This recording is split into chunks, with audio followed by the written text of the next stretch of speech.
On the morning of April 3, 2025, a massive earthquake struck the high-altitude region of Tingri, Tibet. The quake hit at 8:25 a.m. local time, catching many residents off guard. It registered a powerful magnitude of 6.9 on the Richter scale. The epicenter was located near the border with Nepal, approximately 180 kilometers west of Mount Everest. The depth of the quake was shallow, only around 15 kilometers beneath the surface. This shallow depth made the shaking on the surface extremely intense and destructive. The region of Tingri lies along a major tectonic boundary between the Indian and Eurasian plates. This tectonic collision zone is responsible for the formation of the Himalayas. But it's also one of the most earthquake-prone regions in the world. The quake caused violent ground movement across a wide area in western Tibet. Houses built in traditional Tibetan style, using stone and mud, stood little chance. Within seconds, many homes were reduced to piles of rubble. Villagers who were indoors rushed outside in panic as walls cracked and roofs collapsed. People screamed, animals scattered, and clouds of dust filled the sky and mountainous areas. The shaking triggered massive landslides. Roads were buried or split apart, making travel impossible. Some villages were completely cut off from the outside world. Power lines snapped, water systems failed, and mobile networks went down. Initial reports confirmed at least 60 deaths, but the number was expected to rise. Over 300 people were injured, many of them trapped under debris. Hospitals in nearby towns, like Lats, were overwhelmed with the injured. In some areas, local monasteries were converted into emergency shelters.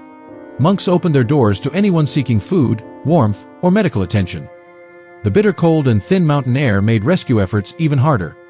Rescue teams were quickly dispatched from Lhasa and nearby provinces. Helicopters were used to airlift the most severely injured. The Chinese military set up mobile medical camps near the epicenter. Tents, blankets, food packets, and bottled water were flown into the region. Heavy equipment was brought in to clear debris and open roads. Despite all efforts, the terrain and altitude slowed progress significantly. Dozens of aftershocks followed the main quake. The strongest aftershock measured 5.4 in magnitude and added to the destruction. These aftershocks terrified survivors and forced many to sleep outside in freezing temperatures. Parents clung to their children, afraid to return to their cracked homes. Elderly villagers sat quietly by fires, in shock and disbelief. Tremors were felt as far away as Nepal, Bhutan, and northern India and Kathmandu. Many residents evacuated buildings fearing the worst.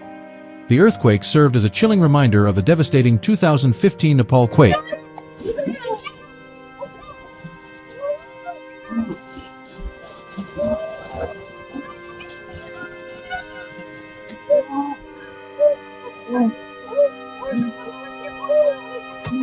Schools were closed indefinitely, and all public gatherings were suspended. Children who had just arrived for morning classes were rushed to safety.